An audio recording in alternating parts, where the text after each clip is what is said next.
Welcome dito sa Camiguin Island.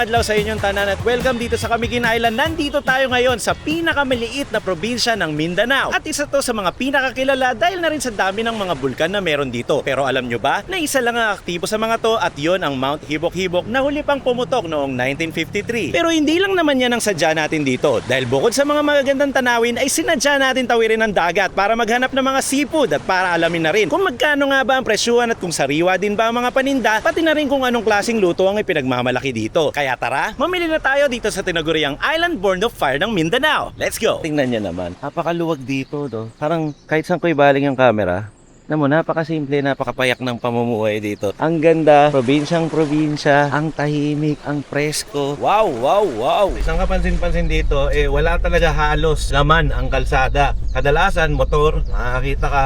Pero masasakyan, halos mabilang mo lang yung mga nakakasabayan natin dito. Wala kang may experience na traffic dito. Ganun kaganda sa isla na to. At sa kasalukuyan, ay naghahanap pa kami ng iba-vlog namin. At ito lang ang nangyari. Pinakita ko lang kung ano ang behind the scenes.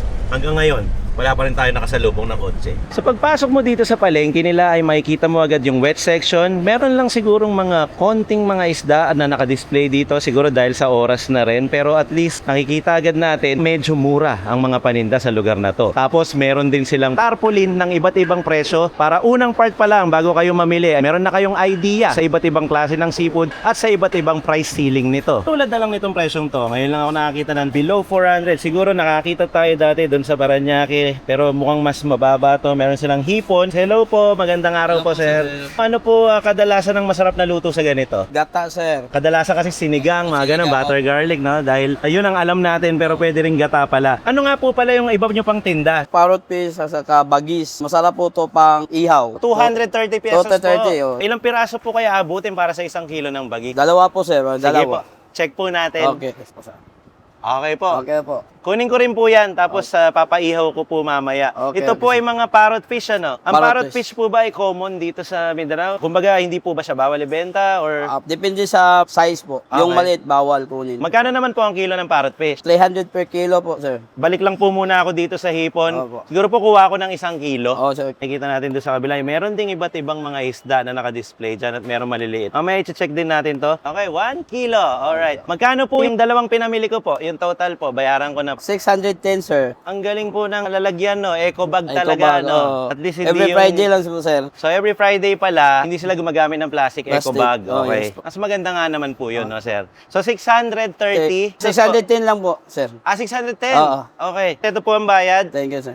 Sa inyo na po yung sukle. Keep the change. Taas na po ako. Maraming salamat po. Thank you po. Sige po. Tingnan nyo naman yung tuna dito. Akalain nyo po. Merong isang buong tuna pala dito sa palengke nila. No? Dito din pala siya chinachop. So katulad niyan, ayan, tinatanggal yung laman loob niya. Tapos ito yung mga sa parting belly, panga. Ito yung ulo. Tapos doon yung buntot ay chinachop na rin. Nandito lahat ng area para sa tuna. At dito nga napunta yung mga iniwa-hiwa nila kanina. Nakikita natin dito. Ito po ay bihod po, no, ate? Bihod. Ayun. Magkano po ito? 350 per kilo. Ano po ang kadalasang masarap na luto sa bihod? Paksiw. Yung panga naman po, magkano? Pangay, 400 per 400. Sige po, kuha po ako ng 1 kilo ng bihod. kilo. 330. Lumagpas na ng konti 1 kilo. Kunin ko na po yan, Nay. Tapos itong panga, magkano po kaya aabutin or ilang kilo po kaya aabutin ito? Uy, mabigat-bigat din pala. 1.850 grams. 740. Yung bihod is 330. 1,070. Bayaran ko na po, Nay. Okay. Ayan, Nay, ito po. Okay na po yan. Salamat po. Okay, salamat. Salamat. Dito naman ay meron tayong nakikitang 40 pesos lang. Kasama pala natin ang ating tour guide na si Janjan. Yan, from Cagayan de Oro. Ayan. Kasama na natin to ng ilang araw. Ayan. Magpapatulong lang kami kasi Opo.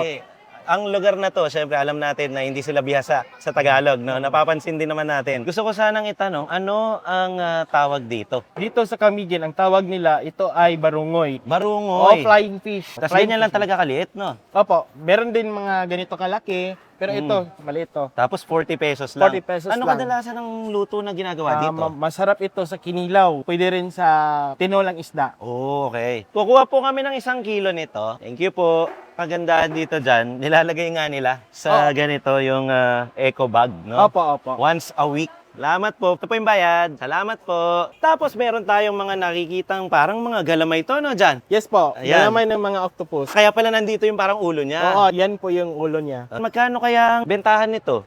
Magdidepende daw po kasi itong mga maliliit, isang galamay nasa 100 pesos. Okay. At itong mga lalaki daw, nasa 130 pesos po. At 130. ito, itong palaki medyo, na palaki. Oo, 170. At saka po itong napakalaking mga galamay ng ito. octopus, 200 po yung isa. So, pa-increase lang ng pa-increase, no? At ito yung pinakamalaki. Ang laki nga naman niya, no? Alam mo ba kung luto na to, hindi pa? Na-steam na daw to kanina. Okay. Oo. Pwede siyang tawaging kilawin kasi nakikita ko parang merong mga ano dito ilalagay. Si Kuya na po yung magtitimpla para Sige. kikilawin niya. So ayan, kumuha tayo ng dalawang malaki.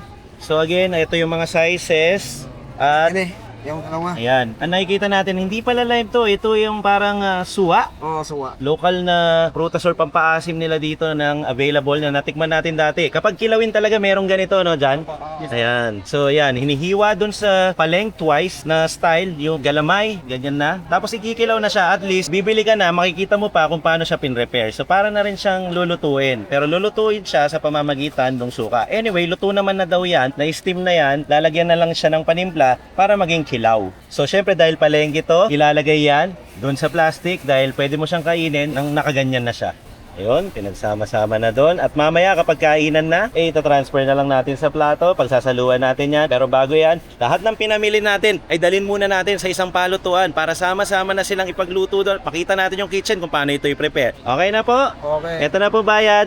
Salamat, Okay na sir. po yan. Maraming salamat po. Takas na po kami. Sige po, sa inyo. Okay na po yan. Okay na po yan. Sa inyo po. Sa inyo na po yan. Keep the Tatakas na po ako. Maraming salamat po.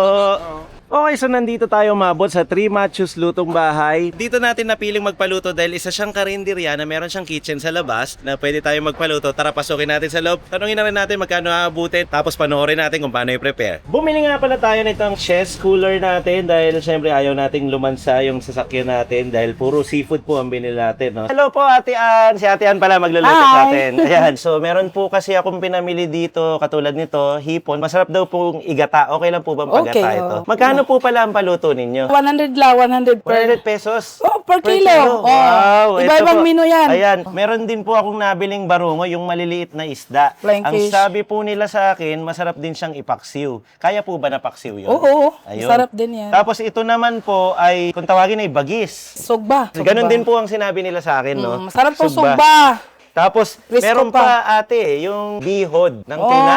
Ano po kaya masarap, Masarap na luto yan ninyo? pa gisado o Gisado. adobo. Sabi po Lagyan nila ng- doon paksiw pero may paksiw na tayo. So adobo po. Sige adobo. po. Okay lang po ba panoorin namin sa loob ng kusina po? ang Okay pagluluto? lang. Okay, tara po. Silipin na po natin. Salamat po Ate Ann. So dito mag-uumpisa na. Maghuhulog na ng bawang, sibuyas at mga bell peppers si Ate. Ayan, lulutuin daw dito yung adobong bihod natin at medyo aanghangan daw niya para ready tayo dapat. At least mamaya alam natin maanghang lulutuin. Dinagdagan niya pa ng sibuyas yung niluluto niya dito sa kawali. Mainit na nga yung mantika at narinig na natin magtitin. At dinagdagan din yung bell pepper. Konting halo lang sa mga aromatics natin. At pagkatapos ay isusunod na nga yung bihod dun sa tuna nating binili kanina. At nilagyan ng toyo dahil adobo nga po yung dish na niluluto ngayon dito sa kawali na to.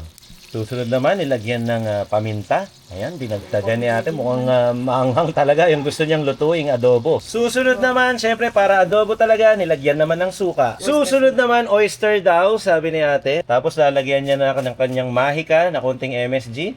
Konting para di madurog. So hindi lang daw masyadong haluin para hindi masyadong madurog. Tatakpan daw muna yan, tapos balikan natin yan mamaya. Tapos habang iniintay natin yon, dito naman tayo sa mga iihawing isda. So dito iihawin yung bagis natin at saka yung tuna pa nga. Kung mapapansin nyo, yung uling na ginamit nila ay parang bao o yung nyog. So ginagawa nilang parang uling yon at medyo kakaiba syempre. Dahil probinsya, yan ang kakaiba dito. Yan ang ginagamit nilang mismong uling. So para mas mausok siya, mas smoky siya at mas tumatagal yung pagbaga nito. Minarinate nga pala kanina yung tuna pa nga natin ng kalamansi at toyo para syempre mas malasa siya bago siya inihaw. Kaya ngayon habang nakikita nyo iniihaw siya ay ganyan ang kulay dahil nga yan dun sa marination ng toyo. After almost 5 minutes mga kapsaya, no, Medyo kumukulo na. Hahaluin lang daw ng konti para siguraduhin nag-incorporate lahat yung panlasa na nilagay ni ate. Ang bango na nga rin, naamoy ko. Ayan na po, ayan na. Halos luto na nga pala yata talaga dahil nilagay na po yung pampaanghang natin na sili. No? Ito yung adobo na bihod para sa unang dish natin. At habang niluluto yung mga pagkain natin doon, saglit tayong lumabas. Ito yung lutuan natin kanina. Dito lang sa tabi kasi meron tayong nakitang umuusok, no? Ate, ano po ba itong iniihaw ninyo? Pinyahon. Pinyahon. Magkano naman po yung ganyan? 50 pesos lang po. Ano po itsura nito pag hilaw? Malalaki po, malalaking isda. Yung sa likod nyo po, yun po yung ano, Yun, in-slice na ko na slice na. Ayun yung itsura. So 50 pesos po yung isang ganito. Sige po ate, titikman ko din to habang may niluluto kaming pagkain dun sa kabila. Dalawa po kukuha ko niyan. Ganito kasimple ang pamumuhay dito. Napakaganda, napakasariwa ng hangin at ang daming mga halaman. Tapos dito nakikita mo may mga nakahanda na mga fresh, na may gulay, merong isda. Tapos ibabaling mo lang konti dito, merong mga umuusok na ganito. Ayan yung in-order natin. So, ayan. Ay, tutuhog pala doon. Ganun siya. Ang ganda. Oh. Parang nung bata ko, naalala ko, hotdog po ang tinutuhog dito. Pero ngayon, merong isda. Tapos ito, tinitimplahan, no? Asin lang Tinitimplahan po. Bago isa lang, nilalagyan ng asin. Ayan yung sinilip natin kanina. Ayan, nasali doon. So, ganyan na siya. So, hintayin lang natin maluto to. Balik muna tayo dun sa kusina kanina. Susunod naman, yung gata natin na hipon. So, nilagyan siya na butter or margarine. Sa sobrang init po ng kawali na ginamit ay ganyan na po kausok ang nakikita natin ngayon. Susunod naman yung mga aromatics. So, bawang, sibuyas. Tapos, nilagyan din ng bell pepper. Katulad lang dun na kanina. Pero this time, meron mga malalaking hiwa nung luya o ginger. So, halo-halo lang yan. Hayaan lang muna natin siyang bumango bago natin hintayin yung mga hipon na mailagay dyan. At sumunod na nga yung hipon. Ayan, hinuhulog na yung hipon. Hayaan lang natin mag-isa. At syempre, pagkatapos nun ay nilagyan na siya ng tubig. At kasunod naman yan, lalasahan siya ng asin, lalagyan din niya ng paminta. At susunod namang ilalagay yung gata. Dahil nga ang recipe na to ay ginataang hipon. Konting halo, hihintayin lang kumulo, babalikan natin yan mamaya. At ganun lang kadali mag-ihaw, tapos na agad yung first batch ng iniihaw natin. Ready for plating na yan. After almost 10 minutes, ayan, luto na ang ating ginataang hipon. Ilalagay na lang sa lalagyanan, ready to eat na yan. Proceed tayo doon sa susunod nating ipapaluto. At pagbalik naman natin dito sa kusina, ayan na, lulutuin na yung paksiw natin. Mukhang ang pagpapaksiw dito ay suka lang at asin dahil ayan, suka na agad yung sinunod na ilagay ni ate. Yung coconut vinegar talaga. Ganun lang talaga kasimple ang paksiw, ano, ayan. Nilunod muna siya sa suka, tapos sinunod na yung asin. Ganun lang siya kasimple. Tapos, hintayin lang maluto. Hihintay lang maluto ng ate. Ayan, okay na pala yan. So, pagbalik natin, kumukulo na yan, tas ready na yan. Tatakpan na daw ni ate. After almost 10 minutes, ayan, tinanggal na yung takip. As you can see mga kaps, kumukulo na, luto na agad yung paksiw natin. Ganun lang siya kasimple. Ayan, ipi-plating na. Tapos aayusin na natin yung lamesa. Sabay-sabay na tayong kumain, pangantana mga kaps. Pinag-set up tayo ng dahon at saging para tayong magpi-Filipino Boodle Fight. Kumpleto na po ang lineup natin. Meron tayong tuna pang hipon na ginata, adobong bihon, inihaw na oil fish, tapos meron tayong bagis. At syempre, ang pinakahuli natin sa lutuan ay ang paksiw na barungoy. Flying fish pala tawag nito. Para siyang may sword. Oo nga, Ayan, no? oh. May Ayan, oh. tusok. Tapos lagyan mo ng konting sabaw. Lagyan mo dito. Hindi ko alam kung iniimay talaga to, pero imay natin. Syempre, first time natin kumain nito eh. Lagyan natin dito. Simple lang, oo. Parang jijing maliit. Oo. Wala namang nilagay na kahit ano dyan, suka lang yan. Sarap yung laman niya. Parang jiji. Ganun siya kasimple. Dati yan pala. Ha? Kain tayo ate yan. Kain po! Kasama pala namin si Fatima at si Janjan. Ayan, nakita niyo sila dun sa episode namin dati. Sila yung tumutulong sa amin eh. Hello po. O, hindi ka kasama. Hindi ka kasama. Hindi. Napanood nyo sila dun sa dati naming binlag sa CDO, sa Cagayan de Oro. Ito naman yung bihod. Bihod ng tuna to. Sarap siyang ipalibot dun sa kanin eh. Oh. Ito, puro sariwa talaga to. Ang sarap Tuna? nito ate yan. Ang sarap. Oo. Hindi ako kumakain yan. Sarap ng bihod. Oo, sarap. Natatawa lang siya kasi balls po ito ng tuna. Exact. Yan ha. Ito, susubo Para daw yun. sa inyo ha. Sarap lama-lama. Parang ano eh. Sabi ni ate, niloloko-loko lang daw niya pagluto, pero hindi. Masarap. Yung tuna naman, ayan, inihaw lang to. Pero nilagyan ng toyo mansi, so hindi ko muna sasawsaw doon. Grabe. Okay. Fresh yung lasa. Oo, fresh yung lasa. Yung marinade, hindi pa kumapit. Siyempre, madalian lang. Pero kung gusto mo ng ganon, sausaw mo lang. Sarap. Pero kasi, kaya fresh yung lasa. Nakita natin siya kanina, isang buhay. Buhat-buhat pa rin, no? Palagi kayo dito sa Camiguin? Yung mga lokal natin kasama. Ay, wala pala silang may, baka hindi nyo naririnig. Sila yung tour guide ni Mark Quins noon. Behind the camera. Saan babait nila? Sobra. Sobra. Oo. Ito, hindi na to biruan. Hindi na to lokohan lang. Mabait talaga. Hindi lang sila.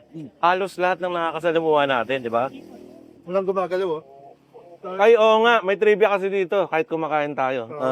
Oil fish. Ito yung binili ko kanina. Dapat daw dyan, sabi ni Ate Ann, hinay-hinay lang sa pagkain nito. Kasi daw, dahil oil siya, alam nyo na yung ibig ko sabihin, siyempre, nailalabas mo nang hindi sinasadya. Yun, alam nyo na po yun.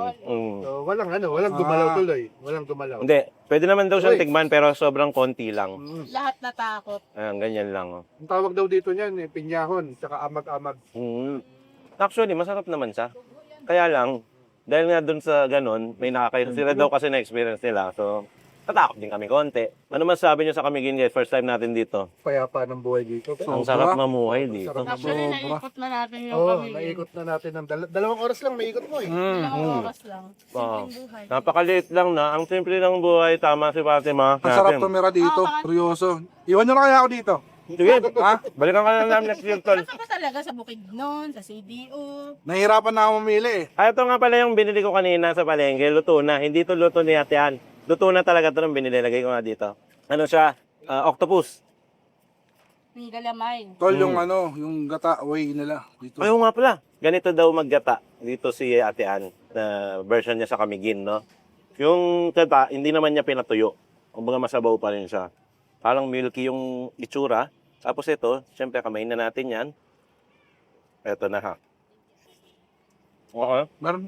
Gata siya na parang soupy. Soupy version. Pero mas kikrimi pa siya kung patutuyuin, no? Mga ng konti.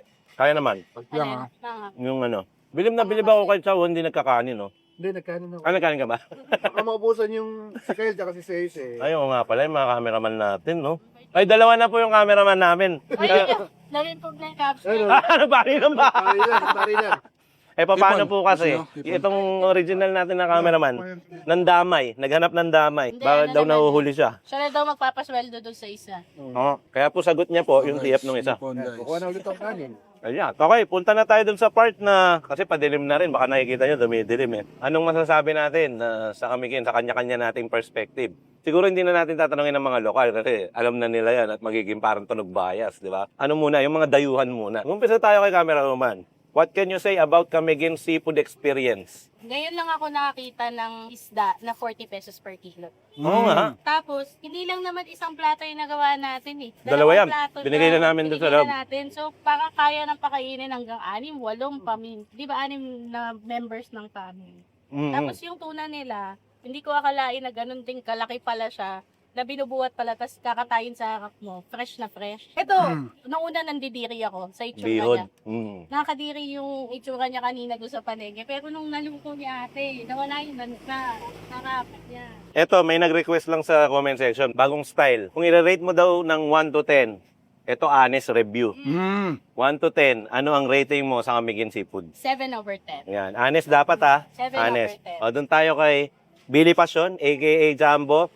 What can you say about your seafood experience in Camiguin and how do you rate it from 1 to 10? Ba't English tol? Kailangan tol, magre-rate tayo. Nakapractice ka ba? Meron tayong bisita na nag-i-English.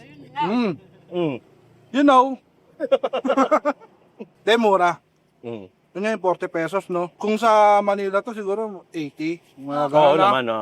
So, napakarami naman na. I agree. So rating is? Sa akin is 8. Oh. 8/10. Oh, let's go with Chow Food Crawl. Eh, ayun nga. Demura tsaka yung mga tao dito napaka-welcome doon.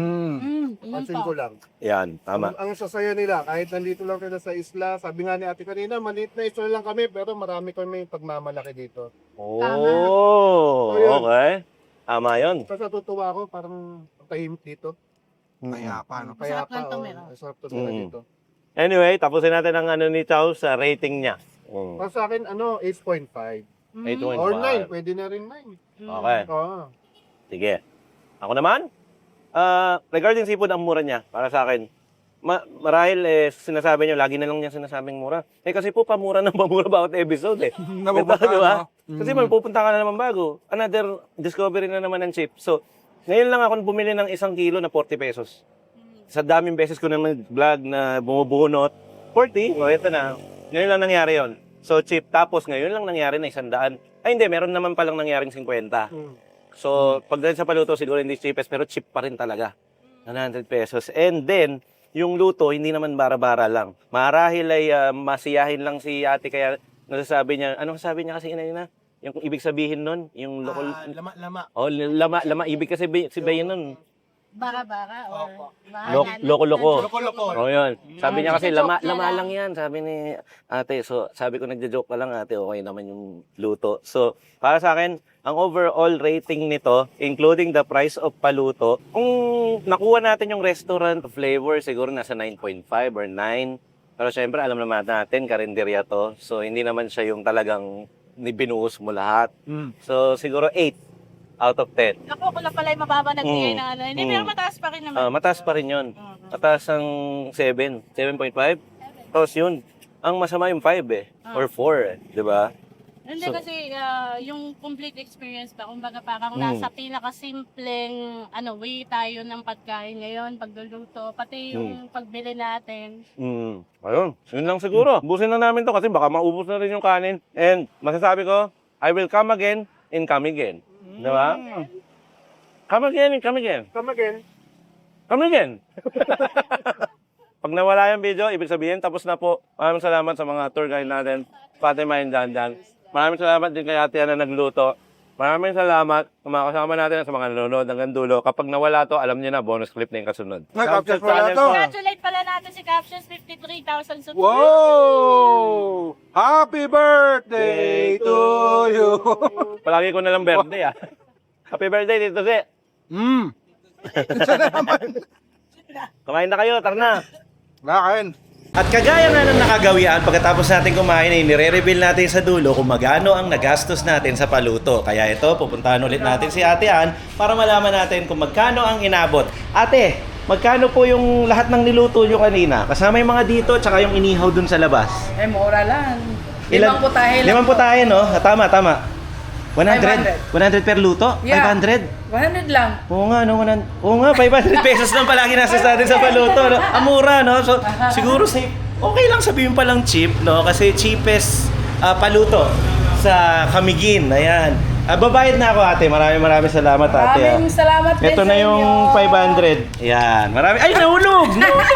Front tip Ito yan po, eh. ayan. Maraming salamat. Salamat sa inyo. Thank you, ate. Salamat. Pasyal kayo dito sa Three Machos, lutong bahay. Bakit Three Machos, ate? Tatlong lalaki yung anak. Refers to my 3 sons. Kaya 3 macho po ang Tatlong anak. macho. Yan, ni ate. Pasyal kayo dito pag nasa Camiguin kayo.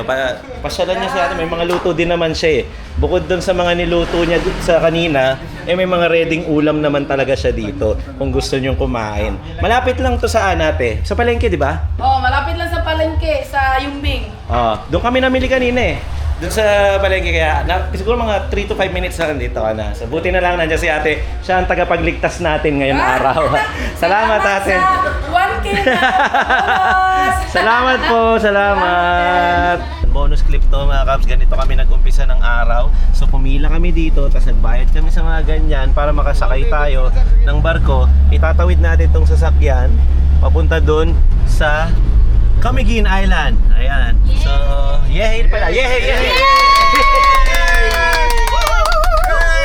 May konting delay lang sa reaction pero ito na, inspectionin na tayo. Tapos ito na yung dagat. Okay, tuloy natin mamaya pag sasakay na tayo doon sa barko. Yeah mga Kabs, kung nakikita nyo yan, kung natatanaw ng camera natin at hindi masyadong wide, yung nasa kabila na yan, dyan tayo pupunta dahil yan ang Camiguin Island. So pasakay na kami, medyo mahangin lang, di ko alam kung affected ang aming audio. At kakasakay na rin yung van. Naghintay lang kami kanina pero yung mga tao maglalakad daw. So mga kotse lang muna yung nauna. Ito yung sinakyan natin. Hindi ko alam, anong kulay itong ganito, tol? Anong kulay tawag dyan? Bluish green? Turquoise. Aqua? Green. Ang gulo nyo. Hayaan na lang natin sila mag-comment. Sila na mag-decide kung anong kulay nito. Oh, pwera na lang kung binago nyo yung kulay nito. Ako lang nga pala nag-i-edit nitong panda dito. Okay, sige. Kita-kits tayo sa comment section. Mark Wins! Hey, what's up, Chaz? How are you? Yeah. Good morning, Mark. Good morning. It's an amazing day. Yeah. Hope you're having an Welcome to amazing day. Pampanga. Welcome to Good be San Fernando. San Fernando. Yeah, it's so good to be here. Drive lang kami papuntang Tugnawa. We're still with Mark. This is an amazing experience. I will drive for Mark Wins. Kaya lang nangyari to. Thank you for all your help. So our next stop is Kambing Carinderia. Yes. I think you've tried it before, so That was let's one try of the it again. places I remember from my last trip to Pampanga, which was like 10 years ago. Wow, you remember it exactly. Because you mentioned to me that it's like a farm, or it's an open area. Yeah, it was like a yard, right? Yeah. Before. Okay, let's head there.